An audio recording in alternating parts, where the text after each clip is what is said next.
I'll never forget that cry since it was so distinct from other tears. It sounded like someone was trying not to scream as their heart was breaking. I heard it when I arrived home from work and opened the door. My wife, Emily, was sitting on the edge of the couch and embracing herself. Her face was as white as a sheet, and she couldn't see out of either eye. She tried to get up when she spotted me, but her legs wouldn't let her. She could just gaze at me and twitch her lips. She didn't say anything. I knew something dreadful had happened right then and there. I hopped over my bag, raced to her, and kneed down in front of her quivering body.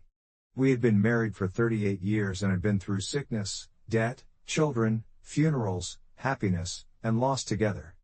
But this was not how I had seen her before. Her hands were chilly and rigid. She attempted to talk a lot, but all she could say was a feeble sound that sounded like a broken sigh. No matter how many times I asked, she couldn't tell me what had happened. This time, she didn't weep. It seemed like the anguish was too much for her eyes to take. My daughter Sarah then ran down the hall. She moved rapidly and anxiously held her phone. She couldn't breathe well and her hair was a mess. "Dad," she murmured hastily as she stared at me. When I got there, she was already acting this way.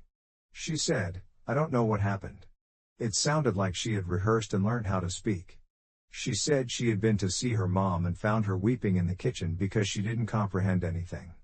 She didn't look me in the eyes when she talked to me, though. That tiny item was the first thing that made me suspect anything was wrong. But before I move on, I want to know whether you see William's revenge stories and if you like the movie. This tells me that you care about me and enjoy my stories. Let's go on immediately. I helped my wife get on the couch. I gave her water, felt her heartbeat, and put a blanket over her shoulders. She tried to pronounce my name a few times, but all she could do was cry. Sarah, my daughter, went from side to side, paying too much attention to mend. She prepared tea, picked up items that no one asked her to, and chatted all the time about things that didn't important. I didn't say anything as I observed her. I believed I had lost an old intuition over time, but it slowly started to come back. My wife couldn't say anything for a few minutes. When I heard her remark, "I'm scared," her voice was so weak that it broke my heart. She didn't mention why. She simply claimed she was scared, not who she was.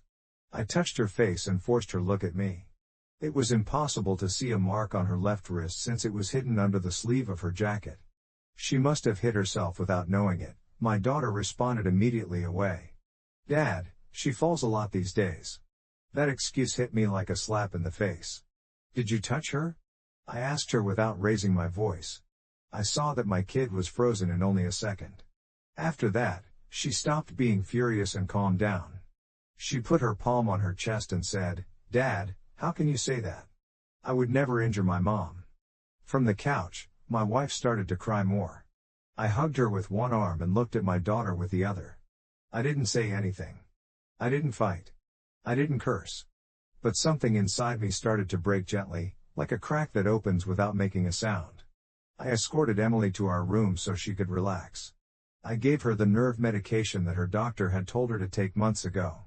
I went back to the living room as she fell asleep, still shivering. Sarah was still there, sitting and staring at her phone in a calm way. I told her to go. She replied she would rather stay in case something occurred. I couldn't put into words how horrible it made me feel that she kept pushing. I waited a bit before going to the restroom. After that, I didn't waste any time and walked right to the little room where the security cameras are. I put it there years ago after several things were stolen in the vicinity. I never believed I would listen to the records again to discover a relative. My hands were shaking as I switched on the computer. They aired the morning and lunchtime clips again. It seemed like everything was good until I hit a 38-minute period with nothing to do. It stopped moving. It seemed like something was moving, yet the clock continued ticking forward. There were no records or paperwork. That had never happened before. A few minutes later, the picture came back to me all of a sudden. My wife was the first thing I noticed. She was curled up on the floor of the kitchen with her arm about her. Then I observed my daughter swiftly walk to the door while arranging her hair and breathing deeply. It didn't take long for the scenario to end. My blood turned to ice. I watched the movie again and over, but the bit that was missing never came up. There was no question that it was taken away. I didn't have any doubts. I switched off the screen and leaned against the wall. My chest hurts, but it's not because of a heart attack. It stings because I'm sad about being lied to. I gently walked back to the living room. When my daughter walked out of the restroom, she asked me if everything was okay. I didn't answer for a long time since I was looking at her. The girl I had reared, sheltered, and kept away from everyone else was suddenly standing in front of me like she wasn't even there. I informed her that everything was okay. You can now slumber in peace. She watched me closely, as if she wanted to know how much I already knew. That night, I didn't sleep. I sat next to my wife's bed and listened to her breathing go slower and slower as the shadows moved over the walls. Every time she moaned in her sleep, I felt a knot in my throat. I've never felt such a profound, calm, and frightening fury in my 62 years of life. My wife got up around 3 in the morning. She gave me a glance. This time it worked. She talked extremely carefully, as if every syllable may mean life or death. "Don't trust her," she murmured in a low voice. I pushed my face close to hers. I said, "Tell me what happened." Her lips were trembling. "She made me," she said. "She shoved me and cried. I didn't want to sign." The term sign made a dreadful warning go off in my head. Sign that is moist on the exterior. My wife inquired, "Dad, is everything okay?" Her face got frightening again. I hugged her tightly. "Yes," I said. My daughter said, "Everything is fine," and then she went. I looked at my wife one more time. She couldn't stop crying, and her cheeks were already drenched with tears. "Tomorrow I will tell you everything," she added in a hushed voice. "I am scared now," she continued. I informed her in a quiet voice, "No one will touch you as long as I am alive." I made a choice that would affect our lives forever while she slept. To pretend I didn't know anything till I knew everything. My house was no longer quiet after what transpired in those 38 minutes that weren't recorded on tape. My kid was deceived in the worst manner a parent can be harmed. This was only the beginning. In the morning, the home smelled of old fear, medication, and cold coffee.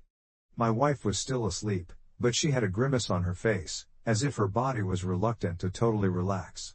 I stayed close to her till she woke up. When she did, she looked at me with that worn, compassionate gaze that comes from being together for a long time. I thought for a second that everything had been a dream. But the black scar on her wrist was still there and couldn't be covered. I asked her in a quiet voice, "How do you feel?" She said she was exhausted and ashamed. That word wounded more than any other hit. I told her, "You don't have to feel bad. It wasn't your fault." She didn't want to chat anymore. She was quiet because she was scared. I decided not to put any pressure on her. I cooked breakfast without making a lot of noise. While the bread was toasting, I kept thinking about the past. To the girl who used to be our daughter. For the young woman who promised to help us when things became hard. The woman who was sleeping in our guest room at the time possessed a secret that smelt like treachery. Our daughter has always been strong. Since she was a toddler, she has had a strong personality. She moves through life as if nothing can hurt her. When I held her for the first time beneath a yellow hospital light after she was born, I pledged that no one would ever damage her. Her mother was very kind to her as she grew up. We both thought we did a fantastic job of shaping her. She went to school, made errors, got back up, was married twice, and sobbed a lot when she arrived home. We were always there. Years ago, when she wanted to remain with us for a bit until she found a place to live, we didn't think twice. Her mom was quite thrilled to see her. I didn't ask for much, so I just nodded. I assumed she was a daughter who needed a place to stay that was safe. I didn't know she would be a youngster who wanted to be in charge. For the first several months, everything were tranquil. She helped her mom clean the house, cook, and go to the doctor. Over time, she began to make her own decisions, even though no one asked her to. She altered plans, screwed up visits, and shifted things about. She said that was excellent for you. You two are already elderly. I believed it was because I was being too careful. Now I know that was the beginning of something horrible.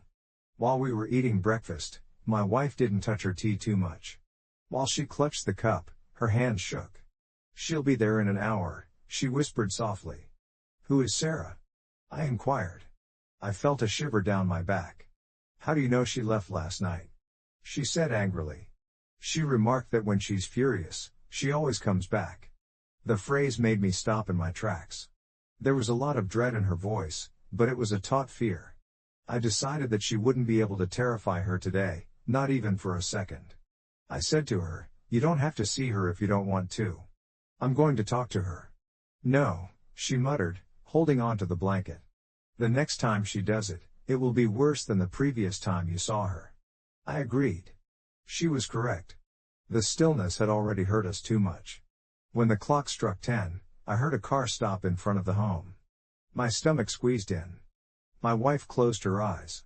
I put my hand on hers and proceeded to the door. I felt peaceful, even if I wasn't. I pulled it out.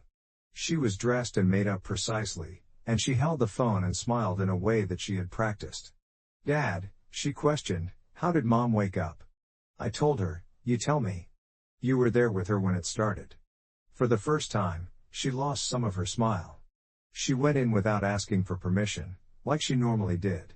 She proceeded to the kitchen, set her suitcase down on the table, and prepared coffee like nothing had happened. "Don't lie, Dad," she replied. "Mom got upset over something silly." "Something silly doesn't leave bruises," I answered. As she turned around slowly, her gaze became harder. "What do you want to say?" Around her wrist. There was a thick wall of stillness between us. Taking a deep breath helped her relax. "Dad, your mom is not very good at things. She strikes the chairs a lot." "I lived with her for 38 years and never saw a hit like that," I remarked. My daughter glanced at me. I saw the girl who lied and then pleaded for forgiveness in her eyes for a single second. But that girl wasn't there anymore. A woman who was good at faking took her place. "Nice work." She picked up her luggage and remarked, "I should go if you came to fight." "Not yet," I answered firmly. "I want to talk about the paperwork she signed yesterday." Her hand stopped moving. She stared at me with eyes that didn't flicker. "What sorts of documents are honest?" I said something. My wife used the term last night while she was half asleep. "Snap a photo." For a little while, she laughed. "You were mad, Dad. It was only a piece of bank paper." So why did she cry like she was about to die? She modified her appearance. This time, she didn't settle down soon away. She eventually said something because she is weak. Because she doesn't know how the world works anymore. Someone needs to take care of things. Take charge or own it? I asked her. She came closer to me. "Watch what you say." I cautioned them to be careful with what they did. My wife walked into the bedroom looking pale and shivering. Sarah lost it for a second when she saw her. "Mom," she murmured in a voice that sounded pleasant but wasn't. My wife replied, "Dad is acting strange. I told you this would happen if you didn't take your medicine." She looked scared. "Don't lie," I said. My daughter became angry and screamed, "No one here is confused." She also stated, "You two can't handle your things anymore. I want to help you keep what little you have left before you lose it all." I said, "You are the only thing we are losing." At that moment, I understood it wasn't a family conversation anymore. It was a fight for the heart of my house. After the battle, the air in the home was too thin to breathe. My kid moved from side to side in tiny, wobbly steps, like a wild animal in a cage. My wife stood outside the door to the bedroom and didn't want to walk in or out. Caught between dread and remorse. It felt like every piece of furniture, wall, everything acquired a new owner without me knowing. I didn't feel at home in my own house. Sarah was the first to speak up. "Dad, I just want to help you," she replied more quietly. "But you are not doing your part." "Help is not imposed with blows or shouting," I responded. "And even less with lies." She pressed her lips together, containing her rage. "You do not understand the danger you are in," she insisted. "If we do not sign soon, everything you have can be lost." "Lost to whom?" I asked. She did not answer. She limited herself to taking her purse and walking toward the door. "I am going to come back later," she said, "when you are calmer." Upon leaving, she did not slam the door. She closed the door with disturbing care. That gesture shook me more than any scream. Her calm was fake, built on a dangerous intention. My wife began to cry in silence. I hugged her. I felt her small body trembling against mine. "You should not have confronted her like that," she whispered. "Now she will be worse. Worse than what she already did." "No," I answered with a knot in my throat. But I can no longer keep quiet. I took her to the sofa and sat beside her. Her hands were freezing. Tell me, I asked her, everything from the beginning. She shook her head slowly. No, not now. If I say it out loud, it will be real. It is already real, my love, I said. And as long as you keep it, she will continue to have power over you. My wife closed her eyes. Tears slid down her cheeks slowly. It started months ago, she whispered. First with words, then with screams, then with threats. She told me that you were old, that soon you would not be able to decide anything, that I had to sign to protect you. I did not understand anything. Every time I asked, she got upset. What did she want you to sign? I asked. House papers, bank papers, powers of attorney, she said. She said it was for your own good. I felt a frozen void in my chest. You never told me anything, I murmured. Because she forbade me to do it, she confessed. She told me that if I spoke to you, you would get angry with me and I would end up alone. And I was afraid.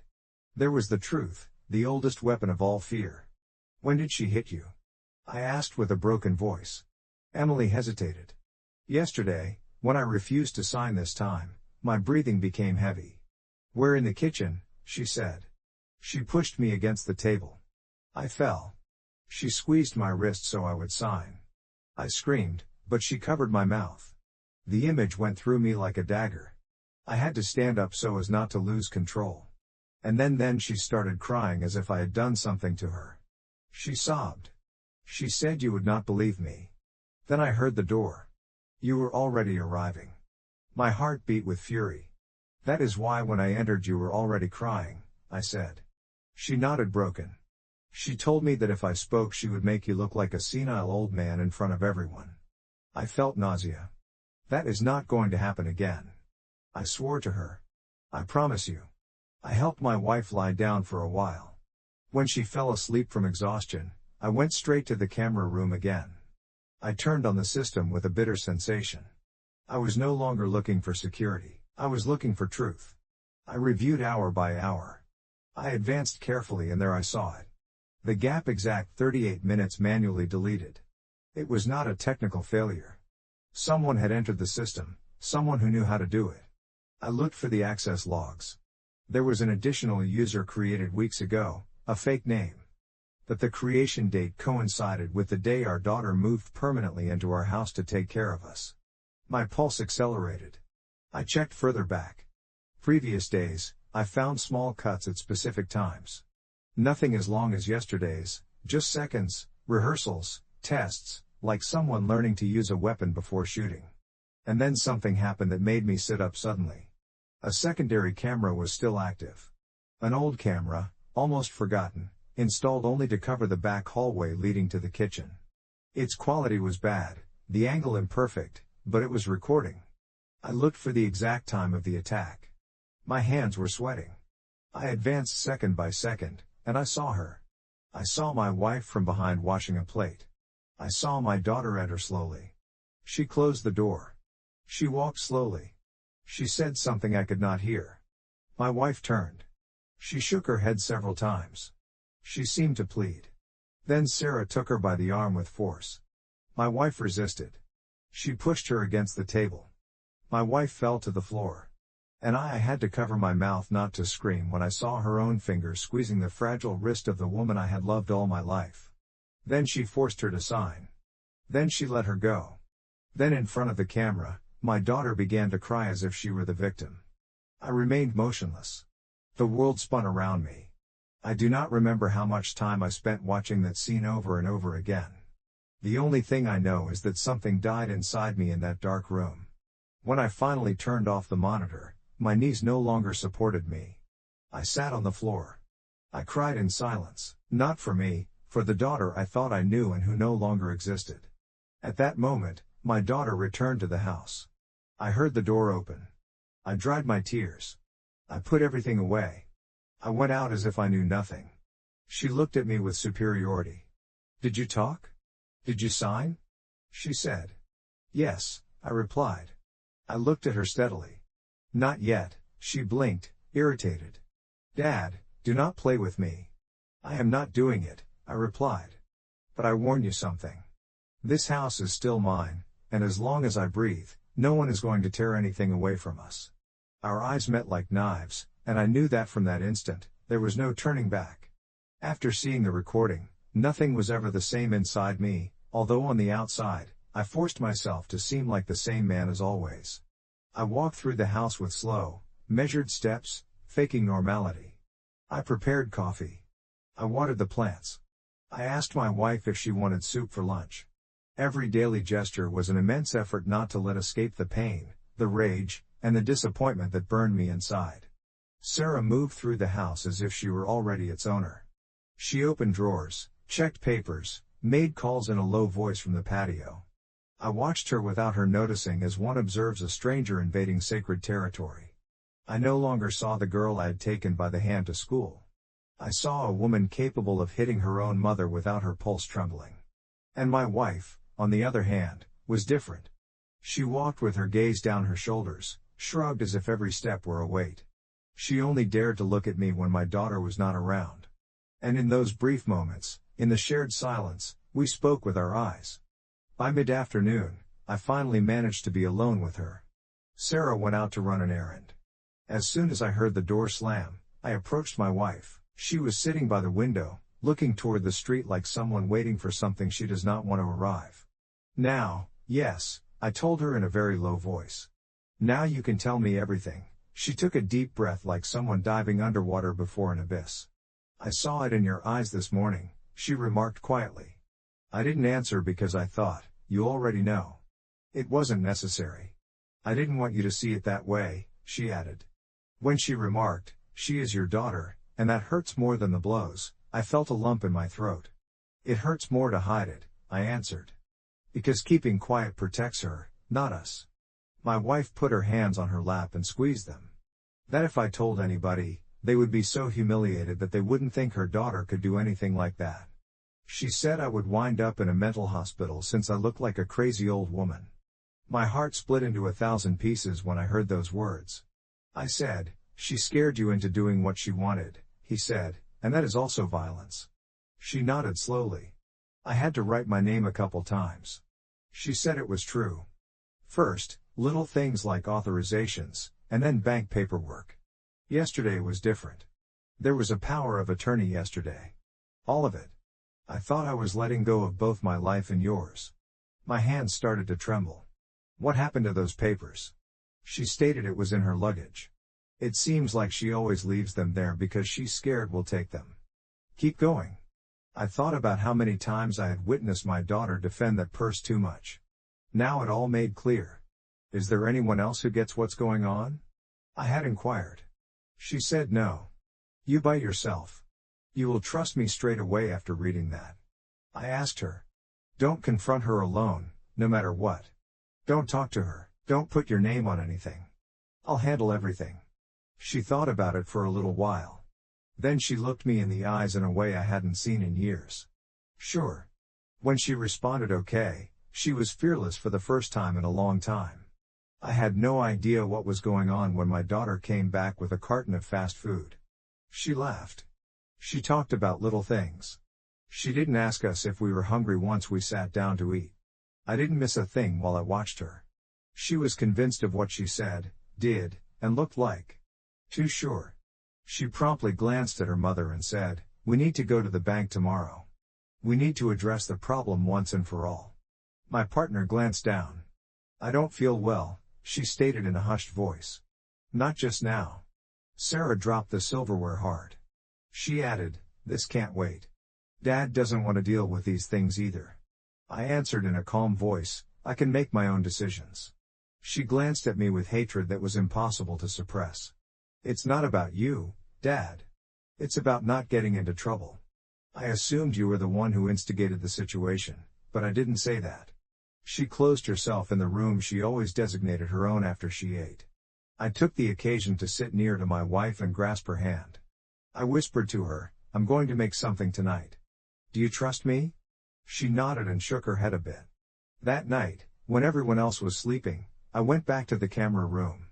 I put the recording on an additional flash drive 3 times. I stored it under my jacket, beneath the mattress, and in an empty jar in the yard, among other locations. That proof had to be there in case something happened to me. I went to my desk after that. I searched for my bank statements, the titles to my house, and anything else that was legally important. I looked at each one on its own. Some of them were missing the same ones that were on the recording, so my wife had to sign. I thought, everything fits. I almost didn't sleep that early morning. Every time the house shook, I opened my eyes. It seemed like every shadow was a danger. I did feel something new bloom inside me, though, a desire that made me powerful again. My daughter got dressed early in the morning and was ready to go when she got there. She said, "Today we're going to the bank. I've already requested for the meeting." My wife stared at me like she was afraid. I held her hand under the table. I said, "Today we will all go." My daughter was astonished. "You don't have to go, Dad. I own the house," and the money was a forceful retort. "I think it's fine for me to remain here." She smiled, but it wasn't warm. "That's okay." There was a lot of quiet in the car. My wife was in the back seat. I was in front of her. It seemed like a silent fight as our eyes met. I knew what was real.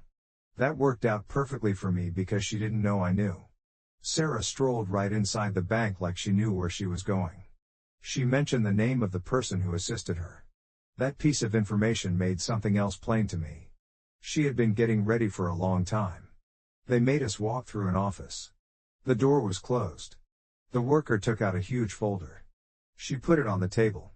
"Here are the papers for the signature," she said. "Full power of attorney, property, management, and legal representation." My wife started to tremble. I touched her hand. Before I signed anything, I told my daughter in a firm voice, "I want to see every sheet calmly." "Dad, we've already talked about this." "Not with you," I informed her. There was a tense moment when she stated, "With the law." I gently read over each page. My heart was racing, yet my hands were motionless. There was no doubt. My wife and I had no say in our own life since everything was organized that way. I glanced up when I was done. I told my kid, "We're not going to sign any of this." She suddenly got up. "You can't do this," she cried. "This mark is really crucial." I responded, "No. The truth is crucial for everything." For a second, her face was pale, but then it went hard again. "You don't know what you mean." I watched her closely. "I know it all." That was the first time I saw my daughter's eyes become crimson for a short period because she was scared. In only a second, the horror in my daughter's eyes made me confident that she already knew too much. She looked down, took a deep breath, and put on the mask of protection that she knew how to use again. The bank worker merely looked at us and didn't seem to get how tense it was in that small room, where not just papers were being fought over but also whole futures. She attempted to sound cool when she said, "Dad, you're not telling the truth. Mom consented to all of this months ago. I don't understand why she's acting so surprised." My wife trembled next to me. I pushed harder on her hand. "She said yes when she was under pressure." I said, "That makes any signature invalid." The bank staff frowned because they felt uncomfortable. "Sir, if there is any family conflict, maybe you should work it out outside of the institution." "No," I answered. I told my daughter, "This is going to be taken care of right now." She laughed shakily and urged, "Tell her the truth. Tell her now." It was brief and almost funny. What Dad really said about the hits. The oppressive silence felt like a knife might cut through it. My wife let out a sob that sounded like it was stuck. The bank employee was shocked and opened her eyes. My daughter came back. "Are you out of your mind?" She talked quietly. "That's not true, is it?" Then something took place. What I'll never forget. My wife gently let go of my hand and got up, shivering all over. For the first time, she didn't glance down. For the first time in months, she held her head up high. "Stop lying," she said, but her voice was shaky. "You pushed me. You placed a lot of pressure on my wrist. You screamed at me. You made me right. You want me to do it again right now." Sarah's face went pale. For a moment, she looked like a kid who had told a fib. "Mom, you don't get it." She screamed no. With all her strength. I believed I was lost. I was confused when I thought you were looking out for me. I know you just wanted to keep everything. The bank employee stood up from her desk. "Sir and madam, this is really essential. We need to tell someone straight away if there was mistreatment." My daughter answered very away and with a lot of need. She screamed, "No. There is an error here. My father has an impact on my mother. He always acted like that." I went forward. "That's all." I had the portable hard drive in my jacket pocket. I took it out carefully and put it on the table. I said in a forceful voice, "This is what happened in the kitchen." Nothing was left out. My daughter sprang back as if she had been struck. She opened her eyes wide enough to realize that it wasn't there. I told them it was real and that we would see it when I was ready. "It's enough for you to know that you can't keep the truth to yourself for now." The bank employee glanced at both of them and wasn't sure who to talk to next. She eventually made the call. She added, "I'm going to call security." My daughter closed her eyes for a brief while. After that, she opened her eyes and glared at me. She said, "If you do this, you'll destroy me." I said, "You destroyed yourself. All I want to do is save your mom." Security arrived up rather quickly. They instructed us to go home. Sarah gripped my arm forcefully as we proceeded down the corridor. "Please, Dad," he said. "No," she said in a low voice. She responded, "This got out of hand." I gazed at her with pain that I didn't realize I still had. I didn't make a mistake when I informed her. There was an option to make. She went up behind me and put her hand on my shoulder. She was bold with every step she took. When we left the bank, we didn't sign anything. In the parking lot, my kids started to weep. She implored us, "Please don't ruin me, Dad. I beg you. I only wanted to protect our future." I told her firmly, "The future is not protected by destroying those who gave you life." My wife stared at her one final time. She said, "I taught you to love, not to hurt. You destroyed my heart today." She got in the car with me and didn't look back. When I turned around to look at my car, I found my daughter crying and felt like she had lost. There was a lot of stillness on the drive back home. I believed something major had cracked, but we had also taken the first step toward liberation. When we arrived there, I helped my wife lie down. She felt tired in both her mind and body. I sat next to her and handed her some water. "Thank you for standing up for me," she murmured in a whisper. "I thought I would die if I kept this to myself," she said. I hugged her tightly. "You will never be alone again," she whispered as she closed her eyes. I watched her for a long time. I knew it wasn't done yet. That was not going to happen with my child. I was correct. The phone rang the same night. It was Sarah. She stated it right out. "If you keep going this way, I'm going to tell everyone that you're crazy, that you abuse your mother, and that you made up that recording." I urged her, "Do it. Lies don't break the truth." After she hung up, it was all over. Please leave a comment below with your thoughts on the tale thus far and what you would do if you were her. Stay with the video because the following part will shock you. That night, while everyone else was sleeping, I heard sounds in the backyard. I got up by myself and glanced out the window. I could see the shape of my daughter, a lady, close to the fence. She attempted to get in without making a sound. I recorded using my phone. I witnessed her break the lock on the shed where we store our tools outside. I watched her searching through the drawers for something. I knew exactly what my documents, the memory disk, and any other documentation said. I stayed inside. I didn't stop her from doing it. I let her do what she wanted. She went away when she realized she wouldn't discover anything. My wife got new SMS from her daughter the next morning when she woke up. I was ridiculed, threatened, begged, and offered things in a whirlwind of lies that made me even more confident of what I already knew. Then I knew for sure what I wanted to do. I retained all the evidence. When I phoned a lawyer, I realized for the first time that sometimes you have to face the monster you helped create to protect the people you love. The war was no longer quiet. It had started. The house's quietness was no longer a secure place to be after my daughter tried to enter onto the patio that day. It was a location where anyone could see us. Every sound, shadow, and mobile phone buzz made my heart race. My wife was shaking all morning. I seemed calm on the surface, but my thoughts wouldn't stop racing. I realized that our family was no longer fighting. We were two old individuals who were trapped in a game where lying was our last name. I helped my wife sit down on the couch after breakfast. I gave her some medication. Her hands were shaking so terribly that I had to hold the glass for her. "Will she return today?" She asked me the question in a whisper. I might have said yes. But now we can do something. There was no doubt about what I meant. She realized I had changed and that I couldn't go back to how I used to be. I stayed up with her until she fell asleep. I went straight to my work after that. I pulled the flash drive containing the recording out, plugged it into the computer, and played the scenario that had been in my head. But this time, I wanted to comprehend everything completely before I could move on to the next phase. The second time I watched it, it was worse than the first. My wife was behind me. My kid was walking in with that determined look on her face. I noticed her grasp her arm. I watched her shove her. I observed my wife use her hands to keep herself safe. When she made her sign, I witnessed her do it. I observed her pretend to cry. It felt like I was being stabbed slowly every second. Before I turned it off, I watched the full video. I had to write down every action I made in my head because that picture would tell me what to do next. 2 additional memory disks were used to copy the file. I put one in a sealed plastic bag and put it in the tank of the toilet. I tucked the other one in an old accounting book that I hadn't opened in years. I always had the first one with me, hidden in the inside of my jacket. I knew my daughter wouldn't quit. I felt convinced she would return. I also understood that if I waited long enough, every motion she made might be her own punishment.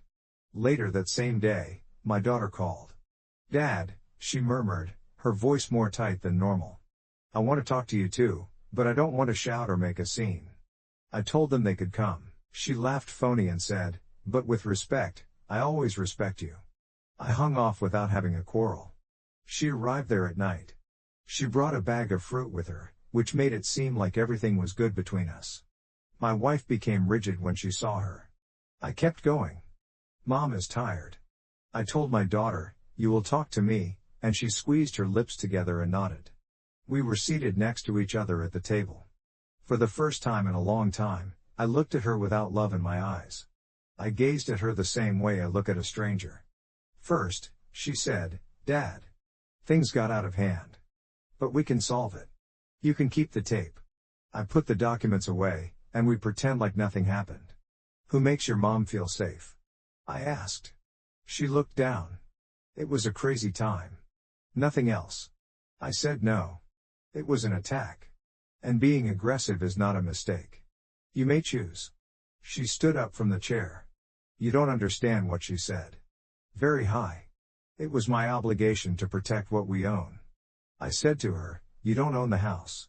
You don't own the money or your mother." Again, hate flooded her gaze. "You'll lose everything in the end," she said angrily. "Dad, you're getting older. You don't own the planet anymore." I was affected badly by the insult since I knew it was how she genuinely felt for a long time. "Tell her that if that's how you made it, I'd like not be a part of it." She came up to me in a way that made me feel unsafe. "What are you going to do?" She spoke in a quiet voice. "Call me out. Lock me up. I'm going to do the right thing." I answered in a low voice. "No matter how bad that makes me feel." She gave me a quick look. Then she swiftly turned around and went without saying anything. My wife wept as I closed the door. "Is she going to hurt us?" she inquired in a quiet voice. I gave her a big embrace. She can't do that again, but I knew she still had power, falsehoods, connections, and a frightening wrath, even though it was harder for her to get to us than it used to be. That night, we slept with the living room light on. I got a message from the bank the next day. Someone tried again to book an appointment using my wife's information. That person was, of course, our daughter. She didn't call her. She didn't scream at me. She went risen a level. After that, I realized that waiting for her to make another mistake wasn't enough. My aim was to get her closer to the place where she would take off all her clothing. I needed more than confirmation of it. I needed others to see it. I phoned my younger brother. We hadn't talked about important family issues in years. I advised him to come home and bring a lawyer he could trust. "What happened?" he inquired in a worried tone. "Our daughter went too far and can't go back." He didn't say anything for a few seconds. "I'm coming right now." I hung up, feeling like a tremendous weight was on my chest that I couldn't get rid of just by being alone. Now the whole last name would be known. That afternoon, While I waited for my brother, I went to the camera room for the final time in peace. I looked over all of the deleted files. I sought for signals. I found something different. There are a few new external links with unknown URLs. Someone had gotten into the system from outside the house. My daughter wasn't the only one who did this. That discovery made my blood run cold. She not only wanted our house, but she had also created something bigger, dirtier, and now it was starting to show. At dark, my brother came with a young, serious lawyer who had a strong look. I told them everything, even the little things. I gave them the tape. My brother raised his palms to his face when he witnessed his niece attack his sister-in-law. "This is very serious," the lawyer stated. "It's clear that someone is guilty." My wife sobbed silently on the couch while I chatted. "What's going to happen to her?" she asked with regret. The counsel was honest. What happens next will determine what happens next. But now it's more than simply a family quarrel. This is against the law. My brother grabbed me. "You were smart to speak out this time." I nodded, but I was genuinely angry within. That same night, the first official pick was made. I knew I couldn't stop what was about to happen next. Because once justice starts to walk, it can't be stopped. The next morning, the sky was dismal, which fit how I felt inside. My brother and the lawyer had come by the night before. My partner didn't want to get up. Her eyes were puffy from sobbing so much, and she was exhausted from weeks of worry. I didn't force her. I sat next to her and gave her a hot drink. I spoke to her. "This isn't your fault." "Nothing." She gently squeezed my fingers. She said, "She is my daughter. I made her come into the world." I said, "I did too. But admitting someone into the world doesn't imply letting them damage other people." She didn't say anything. It looked like some of the weight had started to come off of her. At 10 a.m., my brother, who is a lawyer, and I got together again. In the library in the city. I had the primary flash drive in my jacket pocket, where it was hidden. I carefully described everything while the lawyer carefully put the documents in order. He eventually answered, "We have proof of violence, coercion, document forgery, and attempted asset theft. But she needs to do something else to prove her case is solid and not just a case of words versus words." "Are you saying I have to make her mad?" I asked. "Don't bother?" He then gave a response. "Let her believe she still has options." My brother made a face. "That's not safe." The lawyer agreed, "But it's also the finest approach to take down someone who feels they are in power." It made sense to me right away. My kid had a hard time giving up. She was used to sneaking about and obtaining what she wanted. She would do awful things if she believed she had lost everything, and those bad things would be her punishment. "I'll talk to her," I responded. "I'll make her think I'm ready to talk." The lawyer agreed, but told her not to address her directly. "You need to write down everything. Clear goals and language." That same day in the afternoon, I called her. I informed her in a voice that sounded exhausted that I was her daughter. "Let's have a conversation." Her voice sounded calm on the other end of the call. "Why?" "To finally complete this. I'm tired. Your mom is sick.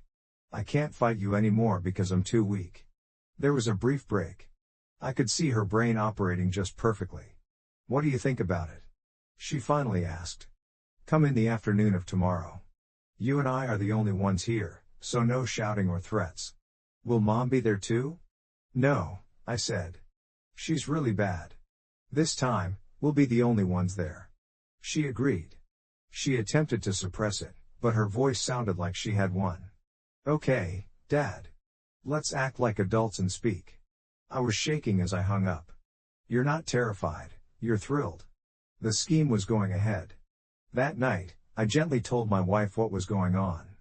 At first, she fought back. She said, "I'm scared she'll hurt you again. Or that she'll hurt me again." I informed her right away that she wouldn't be able to. "We will be ready. Everything will be recorded, and this time, the cameras won't go missing." She didn't want to, but she did. I could see the terror in the eyes of a mother with her own child.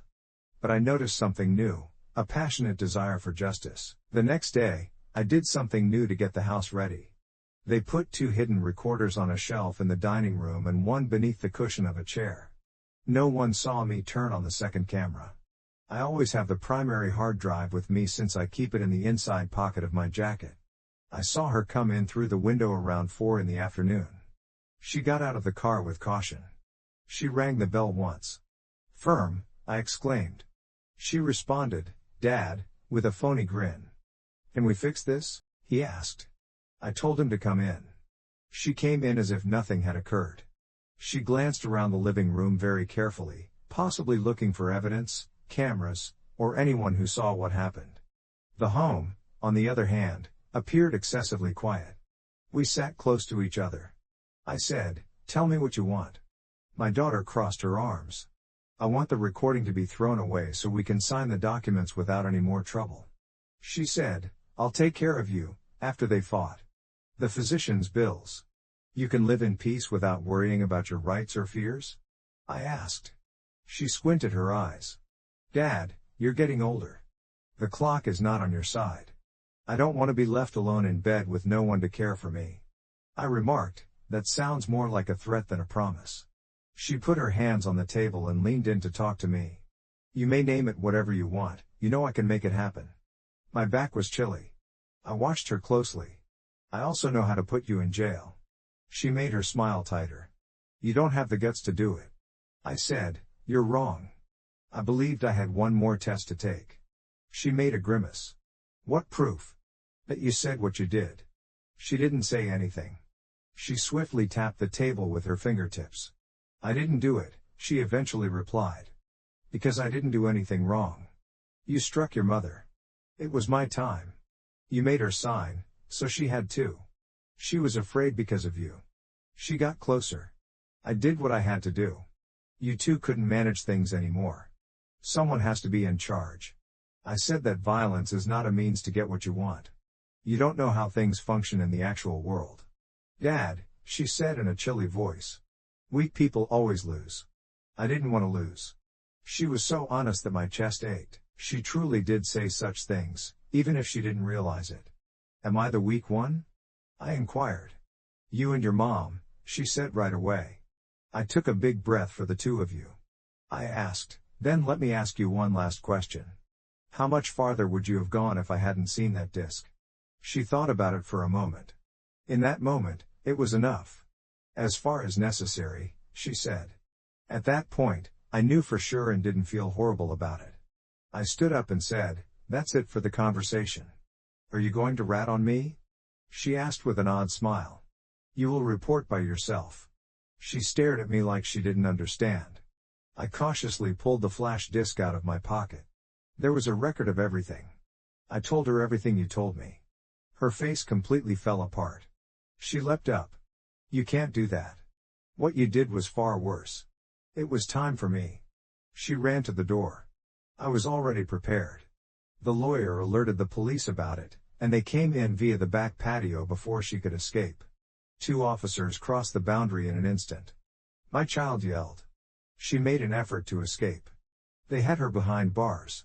"You are being held because you injured someone at home." One of them said they had been the victim of coercion, document fraud, and an attempted theft of assets. My kid stared at me with eyes full of rage, contempt, and begging. She screamed, "Dad! This is not good with me." I stared at her again. "When you touched your mom, things became worse." They pulled her away as she was screaming. I sat down in the chair and knew that things were about to become worse. The sound of sirens becoming farther away while my kid was in the police car persisted in the air like an echo that wouldn't go away. My wife merely sat at the end of the couch and didn't move, as if her body hadn't recognized it was finished yet. I was still standing there, with my back against the chair. I was so fatigued, not literally but emotionally, that my legs were trembling. The police were done gathering the facts. They said they would take care of my daughter for the night and requested me to give them the original tape so they could add it to the file. When they closed the door for the last time, I could scarcely hear anything. It hurt my ears because it was so silent. I moved gently up to my wife. I knelt down in front of her. I spoke to her in a gentle voice. "She's gone." She paused for a moment before saying, "She can't touch you anymore." Then she blinked, as if she were waking up from a long, terrible dream. "Is that true?" She talked gently. "Is that true? It was my time. In all the years we had been together, I had never seen it happen. My wife started to cry. It was such a deep, releasing scream that it seemed to bring out all the sorrow, humiliation, and terror she had been holding around for months. I hugged her tightly. I could feel her body moving against mine. It wasn't a sorrowful scream. It was a call for aid. "I'm scared," she murmured between sobs. "I'm still afraid, even now she's gone." I said it was okay to her. Fear doesn't go away immediately soon. "But we have something stronger than that today." What, she asked in a shaky voice. The truth. Neither of us could sleep that night. I prepared coffee at 2 o'clock in the morning. We ate together as a family at the same table again and over again, but we didn't know that a battle was going on across the wood. She gazed at the cup like it was a pleasure to be able to grasp something so simple without being afraid it might break again. "I never thought a daughter could do that," she replied. "I held her for 9 months, yet she still picked the worst path," I remarked with a lump in my throat. She took a big breath. "You and I could have messed up something," I could have answered. "But we can't keep dragging around this knowledge. Everyone, including youngsters, is in charge of what they do." My brother and the lawyer came before morning. They had fresh facts. They were already working on the formal report. The tape was shown to be the most essential piece of evidence, and there was proof that my daughter had tried to get into our bank accounts by using fraudulent paperwork. The lawyer added, "This is bigger than we thought. There are clear signs of fraud and systematic abuse." My wife listened in silence, squeezing my fingers. "What will happen to her now?" she asked me. The counsel was honest. "What happens in the case will determine everything. She may go to jail or do something else."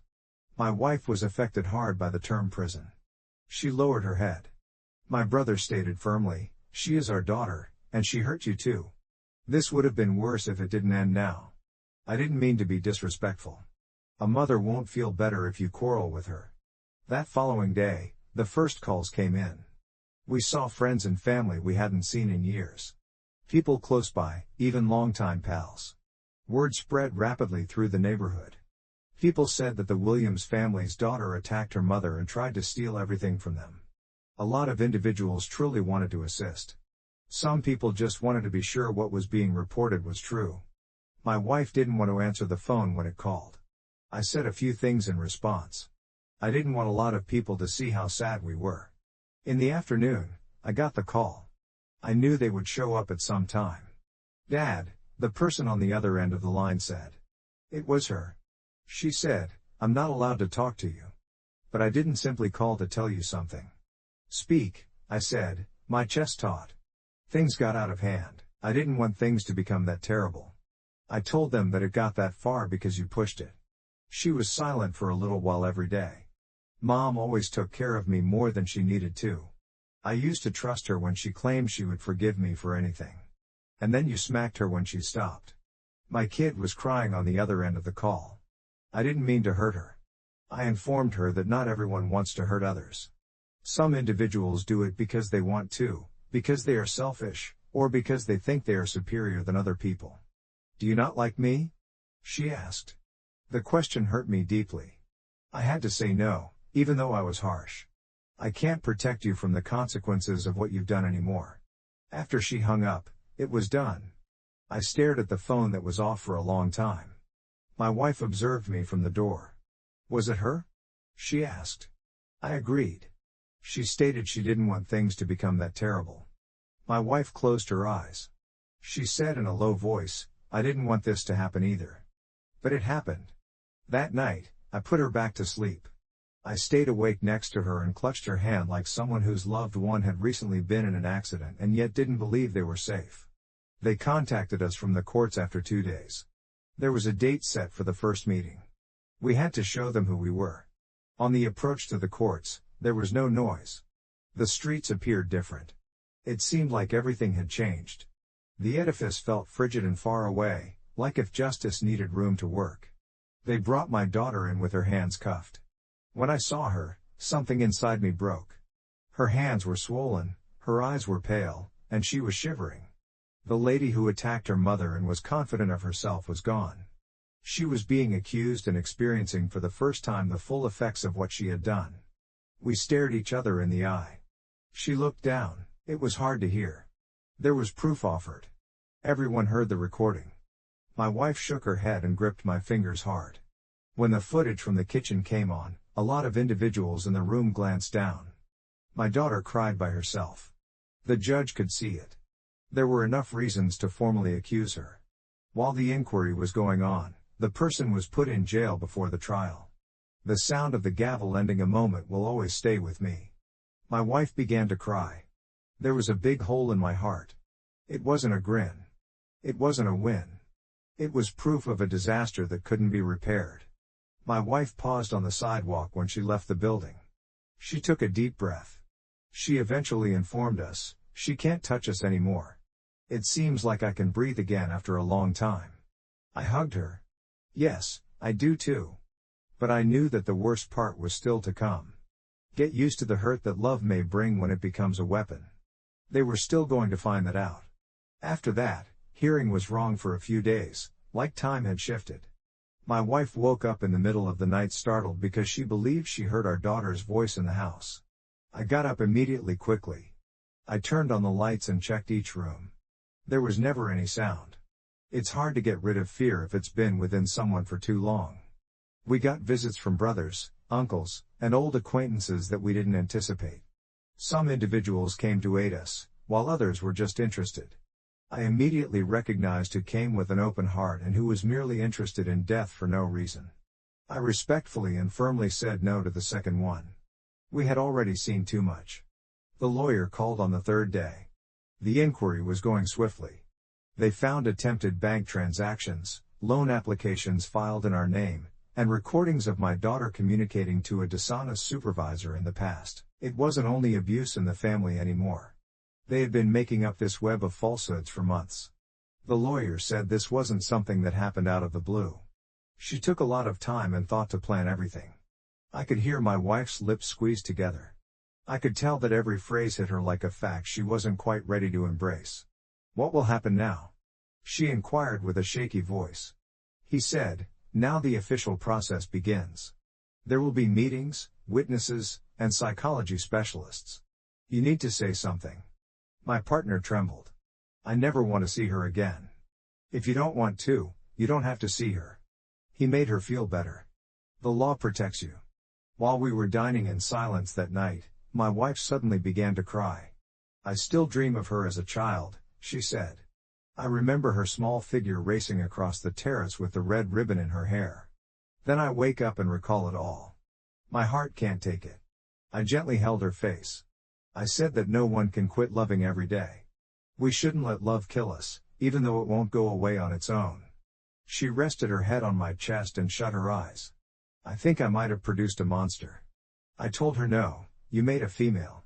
She made the choice to become what she did. The prison phoned me again a few days later. It was our daughter once more. I thought about it for a second before I answered. She said, "I finally did." "Dad," she whispered in a voice I nearly didn't know. "Mom, how is she?" she questioned. "Yes, she's alive," I said. "I don't plan to kill her," I said. That already says a lot. "But you injured her feelings." I also reminded her that can create scars that never heal. She didn't utter a word. "Dad, I'm scared," she murmured in a low voice. "Things are not the same here. It's dark all throughout. I don't belong here. You also don't belong where you were." I felt sorry when I answered. "You did it on your own. Are they going to make a decision on me?" I informed them that a judge would make that choice. Not me. What would my mom say about me? I looked at my wife in the next room, and she didn't say anything. "I told you, Mom will tell the truth. And this time, daughter, the truth is not on your side." The call ended with a lengthy cry. I got a bad feeling in my stomach as I looked at the phone that I had concealed something that couldn't be saved. After a week, the day of our announcement arrived. We met the judge in a tiny, quiet chamber. My wife was pale, tight, and strong. I remained with her and held her hand. When they first asked her to tell them what occurred, her voice trembled. She got tougher after that. She talked about every hit, threat, every show of strength. She said she was terrified of the long evenings and others making fun of her. She said that our house had become a prison of quiet. I had never heard her voice so clearly before. For a few seconds after she was done, the judge didn't say anything. He eventually remarked, "What you've been through is very bad." She then said, "I promise you that it will be taken into account with all the force of the law." This time, my wife sobbed with happiness instead of dread. When she got her pride back, she sobbed. Some media were waiting outside the building when they exited. I positioned my body in front of her to block the cameras, exactly like I had done many times before when she was in less danger. I told her firmly, "My wife needs peace, not attention," we said, "Respect that," as we walked away. As the days went by, individuals I never believed would take sides started to respond. Some relatives told our daughter that we were lying, that she committed errors because she was under a lot of stress, and that many families had issues. But far more people were on our side. These were folks who lived nearby, longtime friends, and those who had seen changes in my wife but were too scared to question. For a few days, my brother stayed with us. He helped us comb through files, close accounts, and get rid of phony documents. The sensation of danger was slowly fading away. The house started to seem like a home again over time, until one afternoon a letter from the courthouse came. My wife stared at me with anxiety when she saw it. "I told you to let it out." I did it with firm hands. It was the formal request for further information from the witnesses. Our daughter said that my wife had a mental illness and that I had exploited her to get back at me for things that had happened in the past. My wife touched her heart. "You see," she continued, "she still wants to hurt us." I hugged her tightly. I told her she couldn't do it anymore. The truth is out now, and it doesn't have to yell to be heard. It took weeks for the experiment to commence. We said that. They talked like pros. There were a lot of situations when the proof was revealed. My daughter didn't look at us from the stand. She only did it once, and that was to give me a harsh look. I didn't move while I held it since she couldn't hurt me anymore. A few days later, the interim choice was made. Long pretrial custody because she was a flight risk, and whatever paper she had signed falsely was blocked to avoid it from getting out. My wife collapsed on the sofa when she heard the news. "She can no longer take anything from us," she murmured. "She never could," I responded. "She only believed she did." That night, we had dinner in calm for the first time in a long time. The house was silent, but it was no longer a silence of fear. It was a silence of tiredness, of mourning, and of accepting a reality we never imagined living. Before sleeping, my wife took my hand. If I were born again, she told me I would do everything differently except one thing. "What thing?" "Choosing you again?" My eyes moistened because although our family had been broken by blood betrayal, the love between us two was still intact, and that in the middle of so much darkness remained a small victory. The day the final sentence was dictated dawned gray, as if the sky also doubted, showing itself luminous before what was about to happen. My wife got up early in silence with slow movements, as if her body knew that day would mark an end that would have no turning back. I watched her from the bedroom door, trying not to show the storm I carried inside. We had waited for that moment for weeks. But being close to something does not make it lighter. Sometimes it makes it even heavier. We prepared without saying almost a word. I served her coffee. She barely tasted it. Leaving the house, she looked one last time towards the interior, as if she feared not recognizing herself in that place after what would come. I took her hand tightly. We did not need to speak to know that we both felt the same. Fear, guilt, sadness, and a small hope for peace. The courthouse was full. The air was tense, loaded with whispers. When we entered the room, my heart began to beat in my chest with a force that made me fear for my own heartbeats. My daughter was already there, dressed in sober clothes, hair tied back, face pale. She did not look like the same woman who had screamed, threatened, and hit, but I knew that was just another of her masks. I avoided looking at her. My wife could not. When their eyes met, I saw how her body shuddered. I hugged her by the shoulders, not allowing her to retreat. She had to be there, not as a silent victim, but as a woman who had decided to face her truth. The judge spoke with a firm tone. The charges were read: domestic violence, coercion, document forgery, attempted asset stripping. Every word was like a hammer falling on a story that should never have been written like this. Then they gave the floor to my daughter. She stood up with trembling hands. Her voice at first was barely a whisper. She tried to justify herself. She spoke of stress, of economic problems, of feeling alone, of having carried too much responsibility. She said she never wanted to hurt her mother, that it just got out of hand. I listened to everything without interrupting. Part of me wanted to scream that she was lying. Another part, much more tired, just wanted to end. When it was my wife's turn to speak, time seemed to stop. She walked slowly to the front. I felt her hand tremble inside mine before letting go. I thought she would not be able to do it. I thought she would break, but no. She raised her head and spoke with a weak voice, yes, but clear, firm. Every word was a declaration of dignity. She told everything from the first push to the last threat. From the moment of being left alone to the terror of signing without understanding. She did not adorn anything. She did not exaggerate. She just told the truth. And the truth, when finally pronounced, weighs like a rock. I declared after I spoke of the recording of the documents of how I saw my own daughter force her mother to sign something she did not understand. I did not cry. I did not shout every word cost me my life. But I knew I had to say it with serenity because justice does not need rage. It needs facts. The judge asked for a recess. The silence in the room was brutal. The nervous breathing of those waiting could be heard.